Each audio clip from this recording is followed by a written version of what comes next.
Bien, hermanos, así como estamos, les invito que abran su Biblia en el libro del Apocalipsis o libro de Apocalipsis. Hoy nos toca este hermoso libro, ¿verdad? Es el estudio número 7, pero es el capítulo número 5. Capítulo número 5 del Apocalipsis, y es el estudio 7 hoy. Ok, vamos a dar lectura, mis amados hermanos, hasta el verso 6.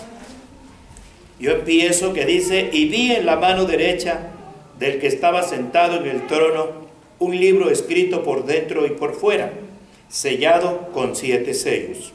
Y vi a un ángel fuerte que pregonaba a gran voz: ¿quién es digno de abrir el libro y desatar sus sellos?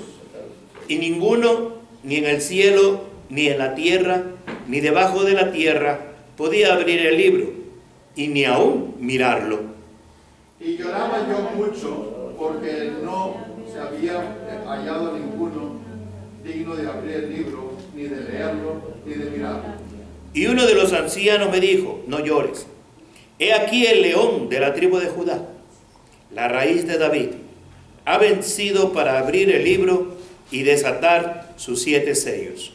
Y miré y vi en medio del trono y de los 4 seres vivientes y en medio de los ancianos estaba en pie un cordero como inmolado, que tenía 7 cuernos y 7 ojos, los cuales son los 7 espíritus de Dios enviados por toda la tierra. Padre, te alabo, te glorifico, te exalto, te doy a ti la gloria. Y en esta hora, Señor, vamos a introducirnos una vez más en tu palabra, en este interesante libro, para encontrar en él, Señor, todo lo que tú nos quieres decir, preparándonos para el día en que tendremos el encuentro contigo, mi Jesús.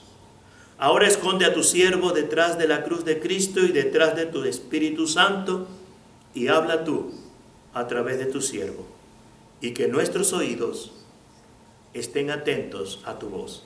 En Cristo Jesús. Amén. Pueden sentarse, mis hermanos. Un capítulo interesante hoy. Capítulo interesante porque precisamente tiene que ver mucho con 2 aspectos que la iglesia de Jesucristo tiene que cuidar.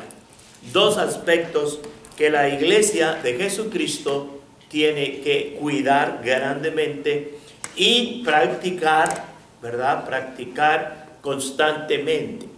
Precisamente son las cosas que nosotros hacemos cada día que nos reunimos para adorar juntos a Dios. Alabamos, leemos la palabra y escuchamos la exposición de la palabra, y también oramos por las necesidades. Y aquí encontramos en este capítulo 5 las 3 cosas. Las 3 cosas, y vamos a verlas. ¿Se acuerdan de la semana pasada? La semana pasada terminamos con los versículos 9 al 11 del libro de Apocalipsis, donde se habla acerca de que Juan vio una puerta abierta en el cielo y empezó a vislumbrar, a mirar, a ver destellos un poco de la adoración que hay en el cielo de los que están precisamente en el cielo porque han sido salvados por la sangre del Cordero derramada en la cruz del Calvario. Ahí vislumbró algo de eso. Así que nosotros vamos a ver que hay algo, hermanos. No solo los cristianos y los religiosos adoramos, no. Todo mundo es adorador. Todo mundo adora algo. Nada más que cada quien escoge lo que quiere adorar. Cada quien escoge lo que quiere adorar. Unos pueden adorar como decían a veces los AA, ¿verdad? Si tú adoras una piedra, tú estás adorando y puedes tener fe en esa piedra. Recuerdo cuando empecé a trabajar con un grupo en Jojutla, Morelos, pues con mucho tacto, ¿verdad? Traté de empezar a enseñarles que adoración verdadera solo a uno, a Dios, al que es only, one y only. Recuerden, el único que es solo Él y solamente Él es Dios, nadie más. Porque a quien tú llames de esa manera es a quien tú adoras. Por eso hay un libro interesante precisamente de Beth Moore que se llama Only, dice, no, One and Only, o sea, uno que es solo Él, no hay nadie más. Es cuando dices la expresión only, estás diciendo solo Él, no hay otro. Y es exacto, solo hay Dios. De ahí en fuera no hay otro que merezca nuestra adoración. Solo Dios merece nuestra adoración. Entonces, en el libro de Apocalipsis, hermanos, no se trata de encontrar la fecha cuando va a venir Jesús, pero sí se trata de encontrar a Jesús. Se trata de encontrar a Jesús y también de conocer algunos aspectos acerca de su segunda venida. Pero si usted quiere encontrar en Apocalipsis la fecha de cuándo vendrá Jesús, y es por eso que usted lee Apocalipsis, usted se va a llevar una decepción bien grande, porque no lo va a encontrar. Sí va a encontrar que se habla acerca de su segunda venida. Es uno de los temas de Apocalipsis. Uno de los temas fuertes de Apocalipsis tiene que ver con su segunda venida. Entonces, encontrar a Jesús es haber sido inspirados, ¿verdad?, para confiar y responderle a Él, para confiar en Él sin importar la situación, sin importar lo que pase, y responderle a Él totalmente. Entonces ya leímos los primeros versículos. Los versículos del 1 al 4, leímos hasta el 6. Vea qué es lo que vemos en estos versículos. ¿Qué vemos en estos versículos? Bueno, en primer lugar, vemos que Dios Padre está sentado en el trono. Recuerden, el que Dios está sentado en el trono es uno de los temas de Apocalipsis. El trono es uno de los temas de Apocalipsis. Recuerde que más adelante usted va a ver que usted y yo vamos a comparecer delante de ese trono. No solo los pecadores, todos. Claro, como dice al mismo tiempo, ¿verdad? Unos para perdición eterna y otros para salvación eterna. Hebreos dice, porque es necesario que los hombres mueran, dice, una sola vez. Y después de esto, el juicio. Falso, completamente falso, que los muertos regresen. Falso. La Biblia dice, los muertos mueren una sola vez, después van al lugar a donde tienen que ir a esperar el juicio final. El judgment, como dicen los americanos, el juicio final, ¿verdad? Otra cosa que encontramos aquí en los versos del 1 al 4 es que Dios está sentado en el trono y tiene un pergamino. Aquí se traduce como Biblia, ¿verdad? Se traduce como Biblia, que es exactamente lo mismo, ¿verdad? Tiene en su mano derecha, recuerde que la mano derecha es señal de poder, señal de autoridad, señal de justicia. Ese es el símbolo de la mano derecha. Y es precisamente en la mano derecha donde nuestro Padre tiene la Biblia. ¿Cómo estaba escrita la Biblia antiguamente? Bueno, primero estuvo en papiros. El papiro es cuestión de madera, que se hacía un trabajo en ella de tal manera, ¿verdad?, que quedaba como papel para poder escribir en ella, y se escribía por el anverso y por el reverso. En otras palabras, por el lado de enfrente y por el lado de atrás se escribía en esto. Después ya vino a ser papiro. El papiro eran pieles toscas que eran el pergamino. Gracias, hermano. El pergamino eran estas pieles que eran tratadas de tal manera, ¿verdad?, para que se pudiera escribir en ellas, y entonces se escribía también por el lado de enfrente y por la parte de atrás. Se escribía por los dos lados. La razón por la que existió el pergamino, ¿verdad?, es porque especialmente de Egipto dejaron de venderle a la ciudad de Pérgamo, que ya estudiamos, ¿verdad?, el papiro para hacer papel, porque querían tener una de las bibliotecas más grandes del mundo. Recuerden que la biblioteca más grande fue la biblioteca de Alejandría, ¿verdad? Y se buscó detener ese deseo, no vendiéndoles el papiro. Bueno, después vino el pergamino, y la Biblia fue originalmente escrita en este tipo de papel. Por eso es que se dice que Dios tenía un libro escrito por el lado de enfrente y por el lado de atrás, dando a entender el tipo de material que era el libro que nuestro Dios tenía escrito. La escritura, como ya dije, está en la mano derecha, y está en el trono de Dios. Y esto también nos indica algo.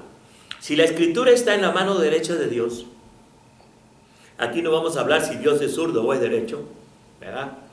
Pero si la escritura está en la mano derecha, habla de que que tiene la escritura o la Biblia en la mano derecha es el mismo que la escribió. Es verdad que hay 41 autores, 41 escritores que escribieron los 66 libros de la Biblia. Dentro de estos 41 autores de la Biblia hay un solo autor, que es el Espíritu Santo. Por eso usted puede leer Génesis y puede leer Apocalipsis y puede encontrar una relación perfecta. Por ejemplo, ahorita en este capítulo vamos a ver algo que está en Génesis y algo que está en Isaías, que es el Antiguo Testamento, cómo tiene relación con el último libro de la Biblia, que es el Apocalipsis. Entonces, tenemos que está en la mano derecha, que Él es el escritor, no simplemente los escritores humanos, ¿verdad? Y mis amados hermanos, es el por qué los cristianos amamos la escritura. Este es el por qué los cristianos tenemos por encima de todo las escrituras. Este es el por qué los cristianos, antes de creer algo, tenemos que investigar si verdaderamente lo que se nos está enseñando está en las escrituras. Es importante.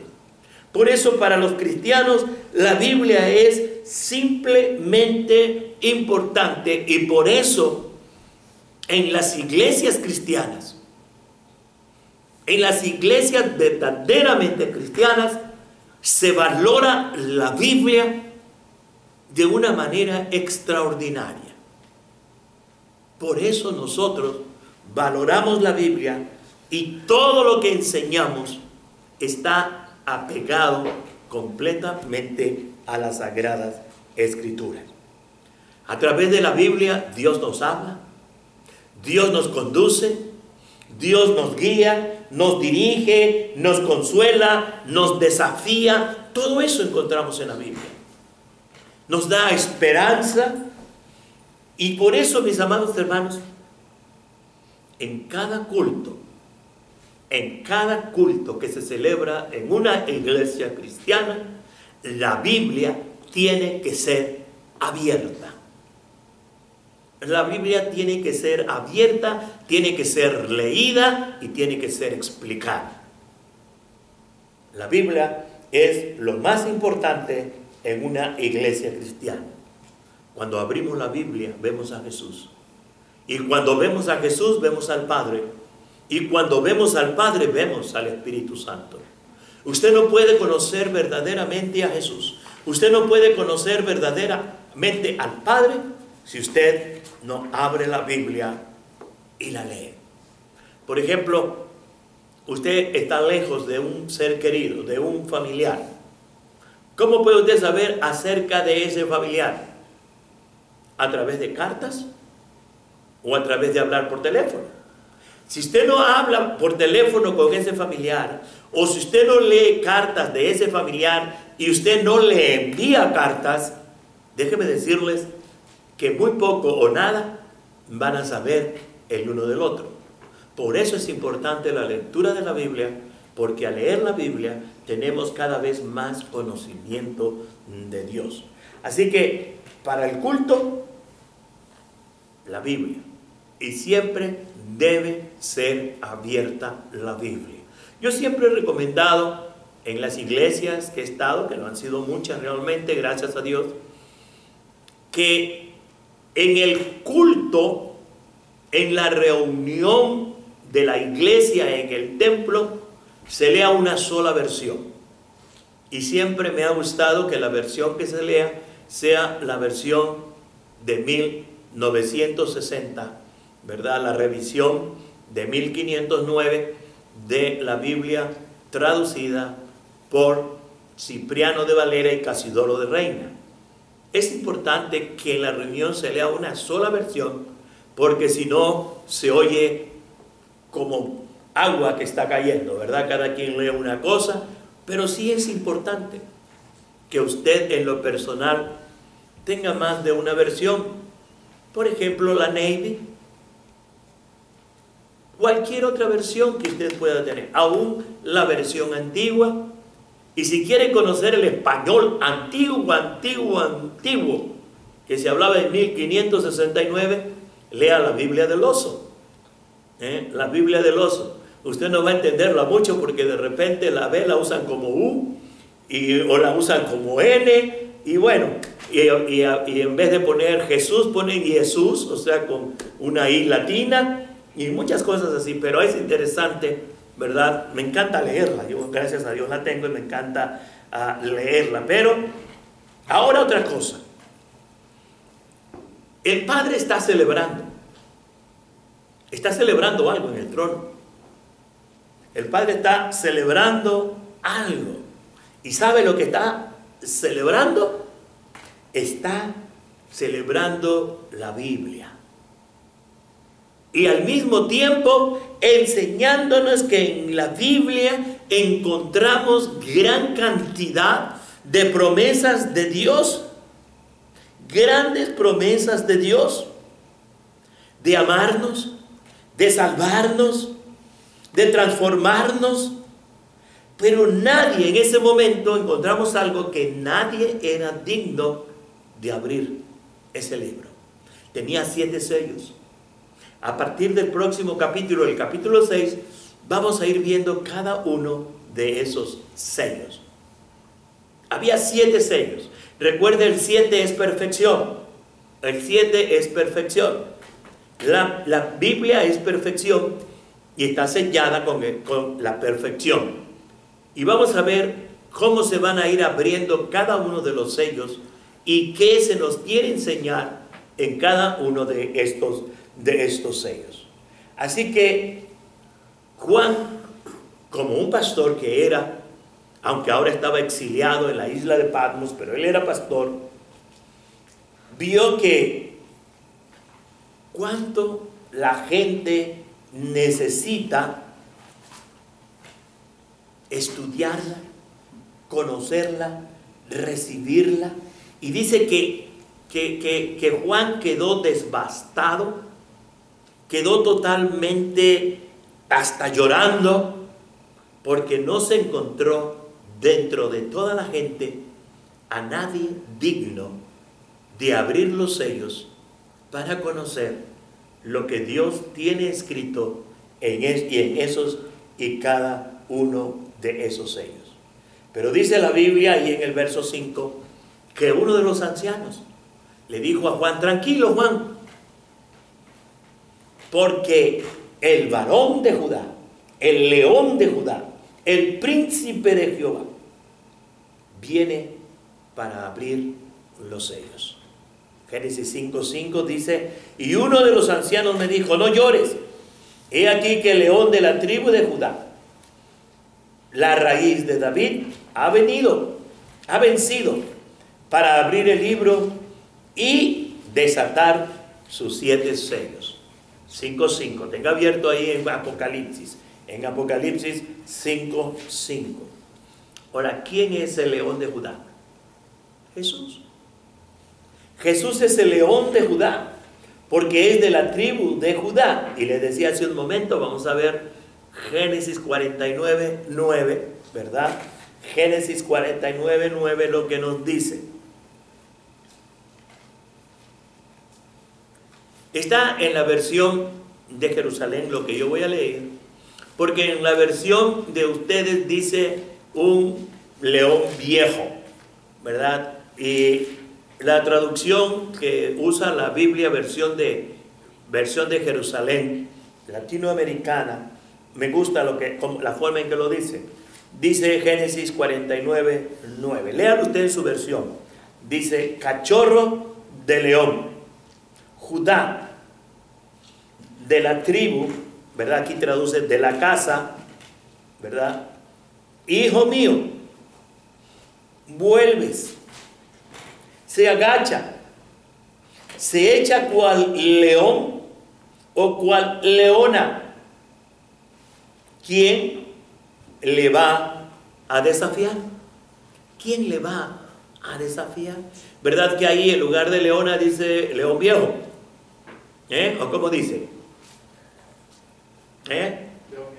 León viejo, ¿verdad? Pero viendo las palabras ahí, vi que estaban escritas en femenino, tanto uno como lo otro, y me di cuenta que se echaba cuál león o cuál leona.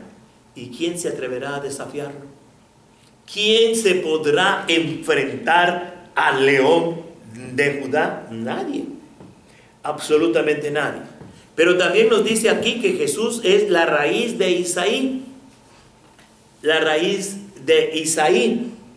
Y dice así: saldrá una vara del tronco de Isaí y un vástago retoñará de sus raíces. ¿Quién es esa raíz de Judá?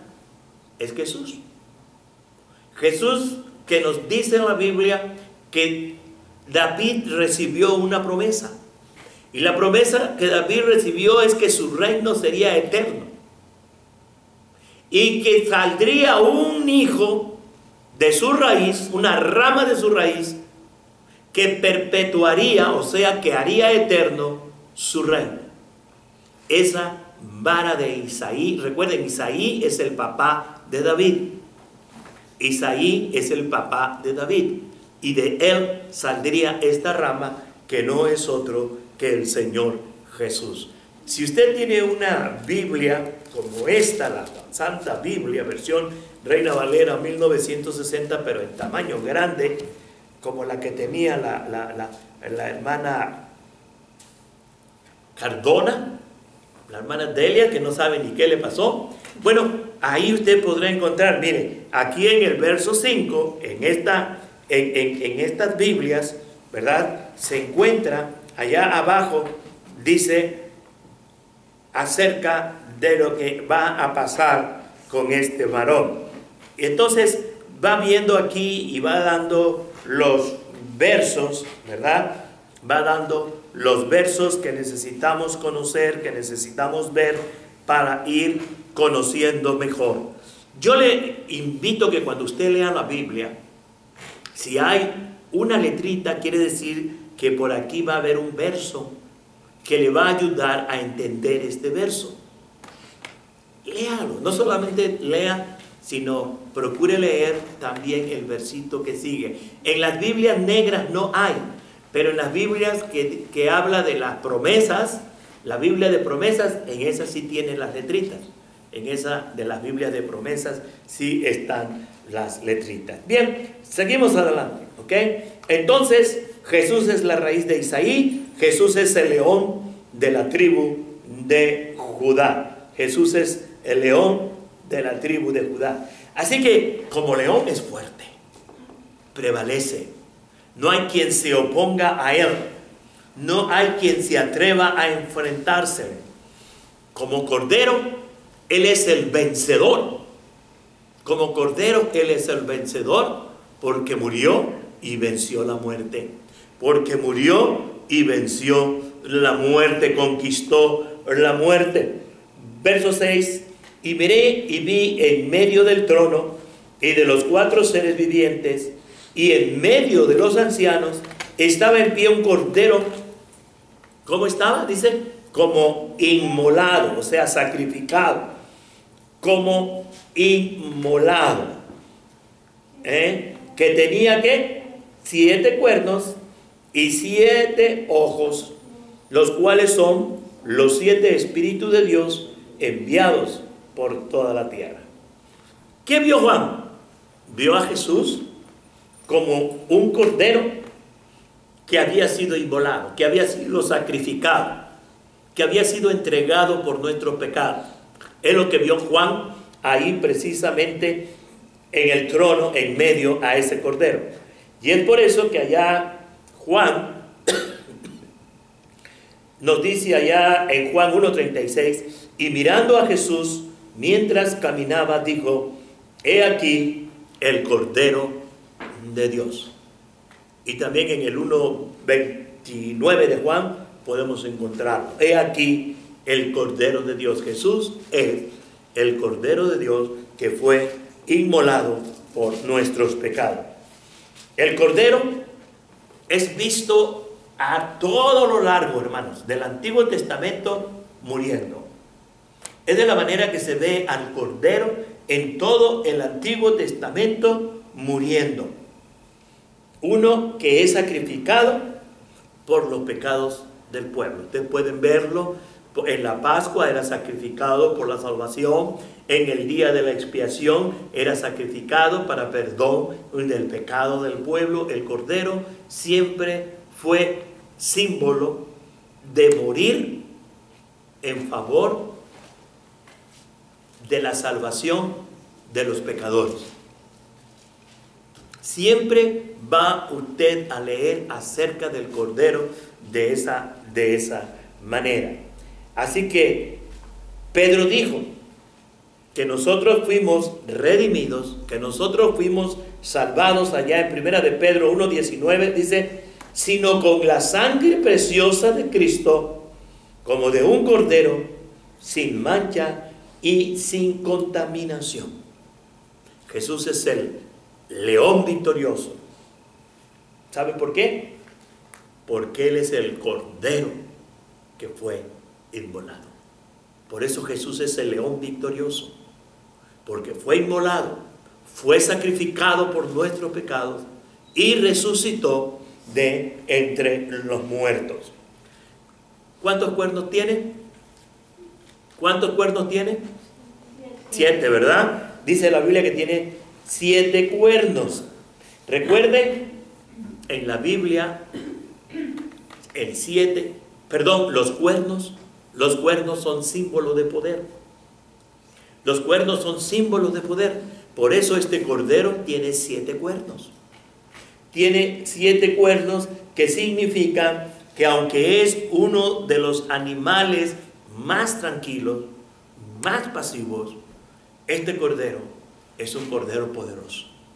Es un cordero que tiene el poder perfecto, por eso es 7 cuernos. Tiene la perfección del poder. Ese es el símbolo de los 7 cuernos, la perfección del poder. Potencia perfecta o completa, es lo que quiere decir.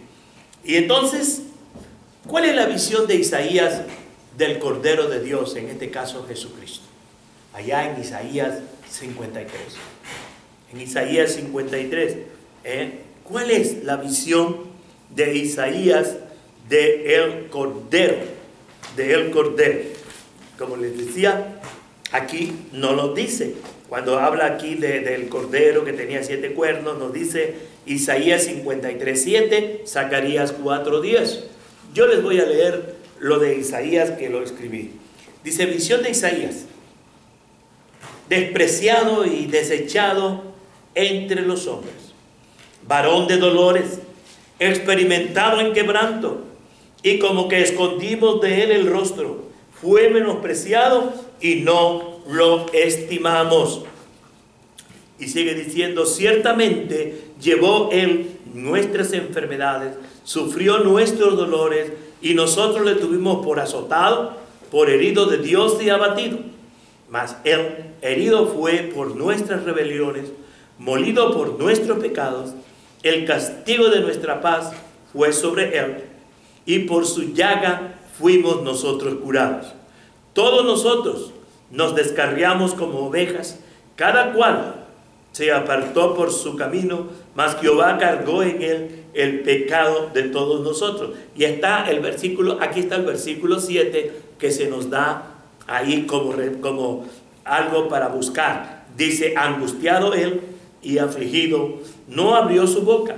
Como cordero fue llevado al matadero, y como oveja delante de sus trasquiladores, enmudeció y no abrió su boca.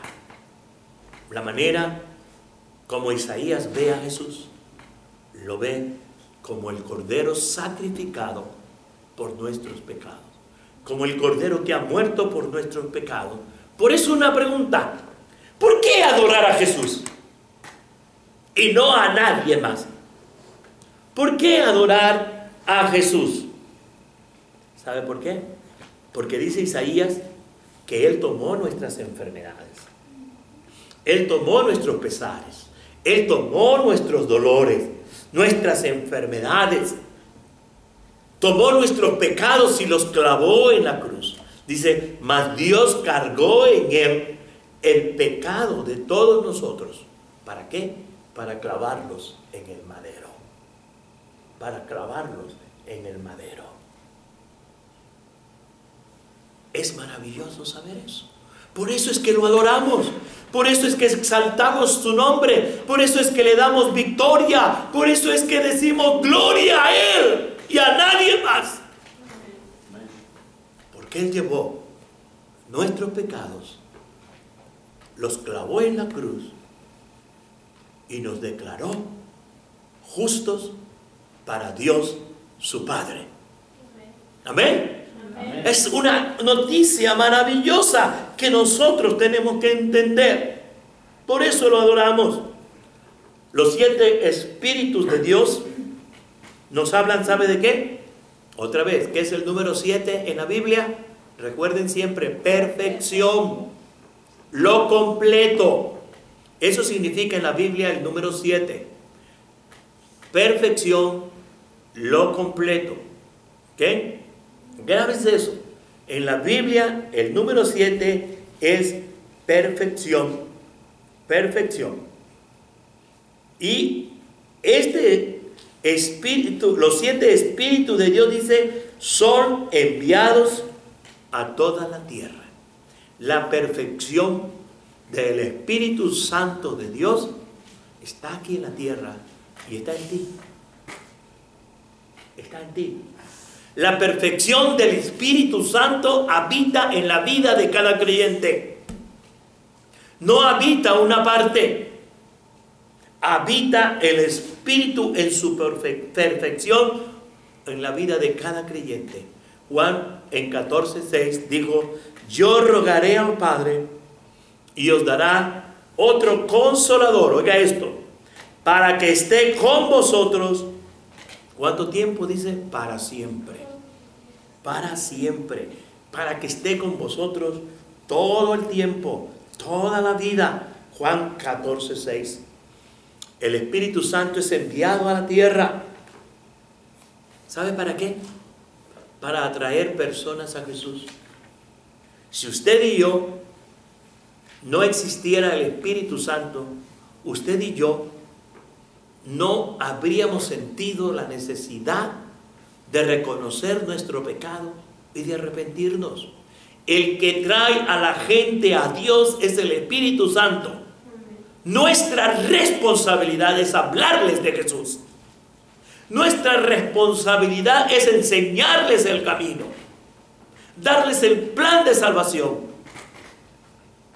Y el trabajo del Espíritu Santo es usar nuestras palabras y traer a todos los hombres a Jesús.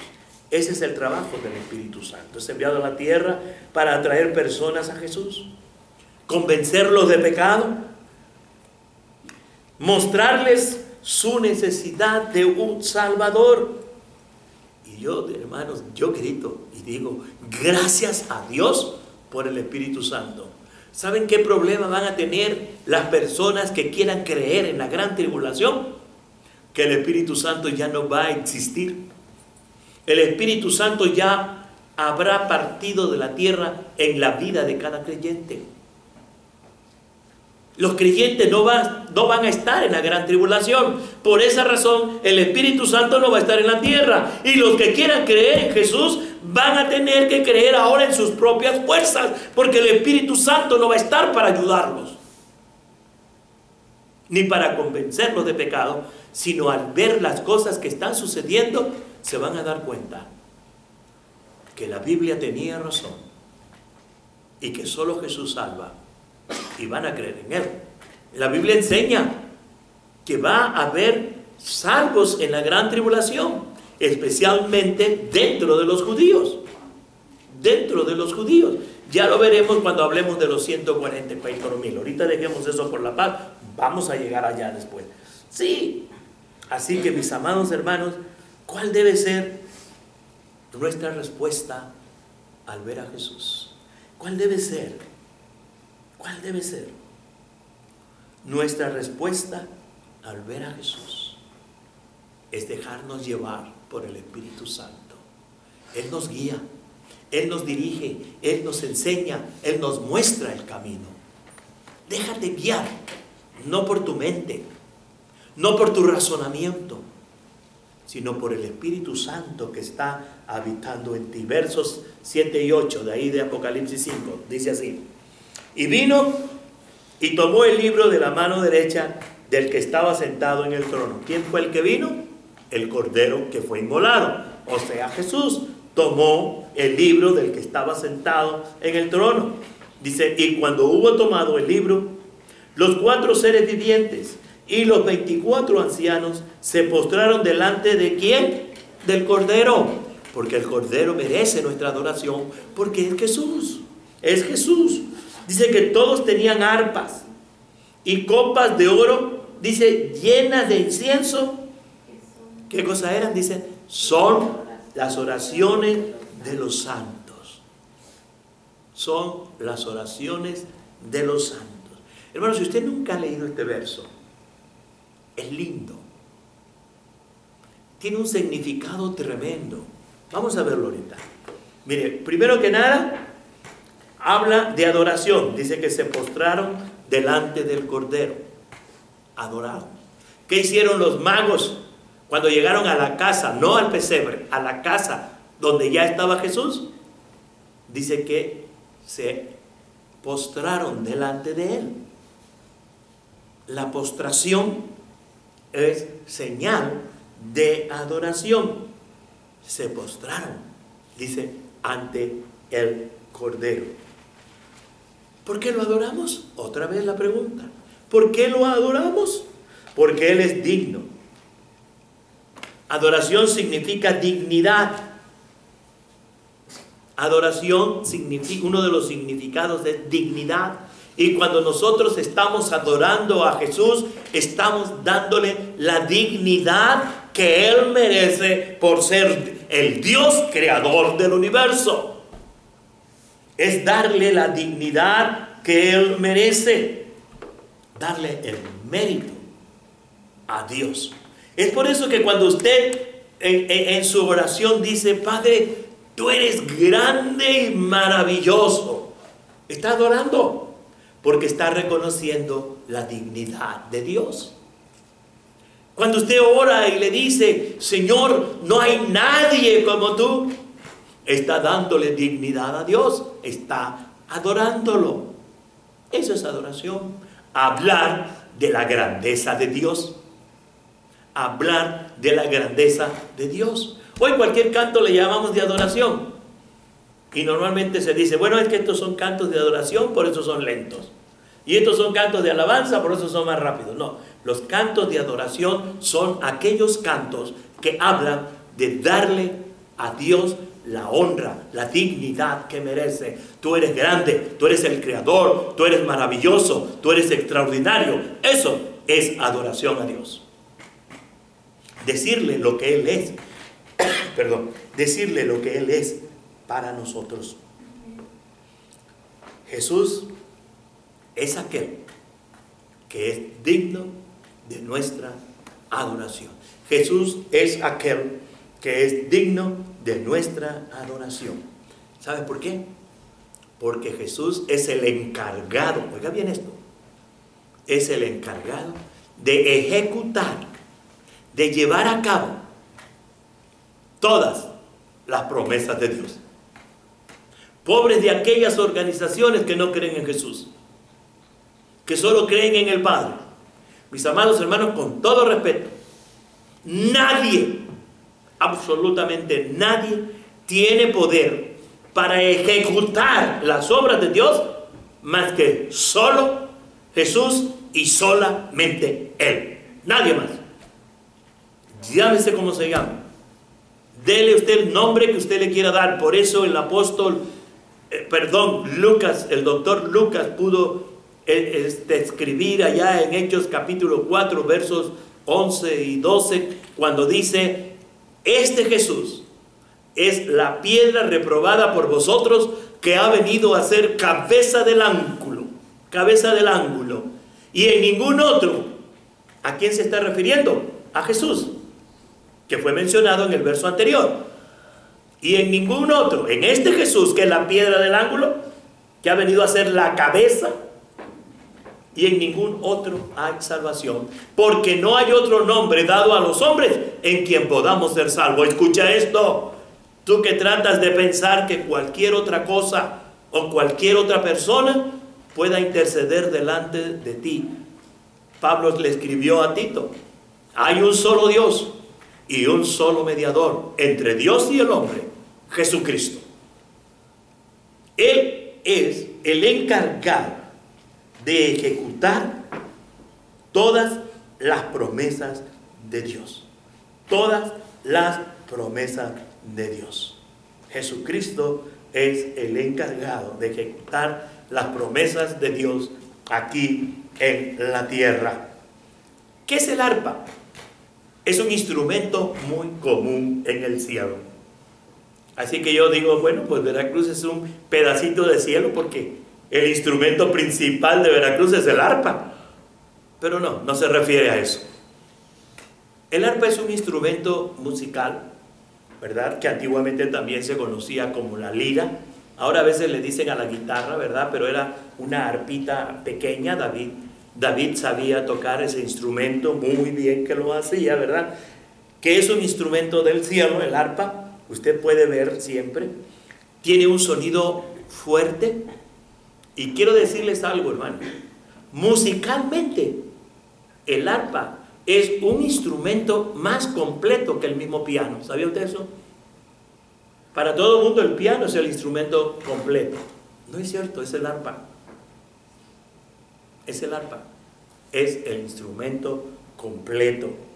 Y es usado en el cielo, ¿verdad? Para adoración.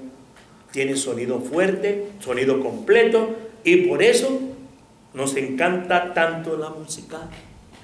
Aunque a veces, hermanos, cuando veo a las chicas allá arriba cantando, estoy yo acá abajo. Pero, hermanitas lindas, las amo. Pero cómo me gustaría verles una sonrisa, que verdaderamente muestren lo que están cantando. Ustedes son los adoradores, ustedes son los que nos guían en la alabanza. Si ustedes no están felices guiándonos en la alabanza, los que cantamos no podemos tener ese gozo. Ustedes son los líderes, ustedes tienen una responsabilidad, ustedes tienen que vivir una vida casi perfecta. No es cuestión de subirse y cantar bonito, es cuestión de vivir una vida correcta delante de Dios, porque ustedes son los instrumentos de Dios para llevar a la iglesia a la adoración. Vean la responsabilidad. No es cualquier cosita. Por eso yo soy muy celoso. En muchas iglesias me critican: no, pastor, pero que usted nada más quiere arriba las que cantan bien y que... Ah, sí. Para Dios lo perfecto. Y he tenido problemas en iglesias.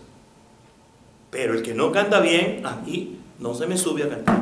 Y nada que de repente a alguien se le ocurra subirse, aparte de los que están ya ahí arriba, porque lo bajo, se lo aseguro. Sépalo. Lo bajo. Estos que están aquí son los instrumentos que nos llevan a usted y a mí a adorar a Dios con júbilo, adorarle con una entrega. Amamos la música. Habrá una música impresionante en el cielo, hermano.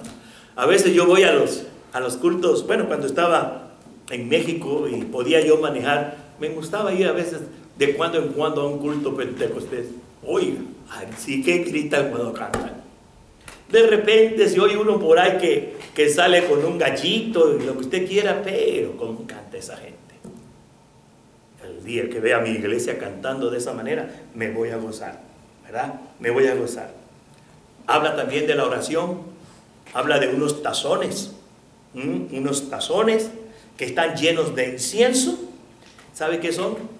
Las oraciones de los santos. Tu oración, mi oración, la oración de cada uno de nosotros.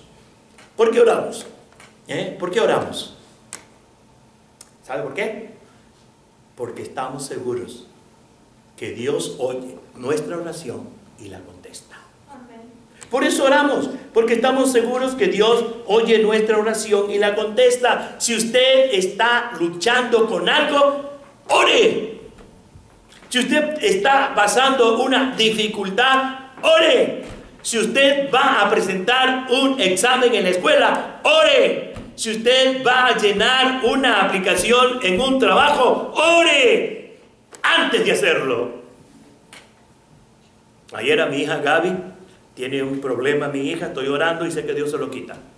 El problema que tiene es que si le pica una hormiguita, en el lugar que le pique, no importa dónde, se le llena el cuerpo de ronchas. Si tiene que ir corriendo a emergencia, al hospital, porque si no hasta la respiración se le corta.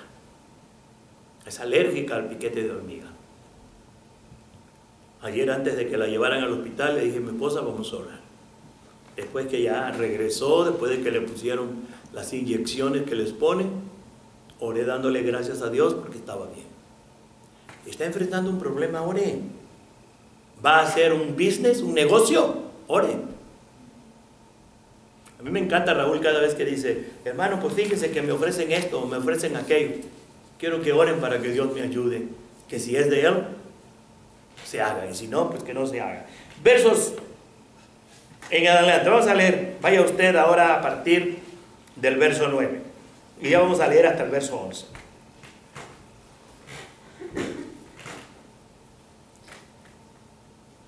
Otro ángel vino entonces,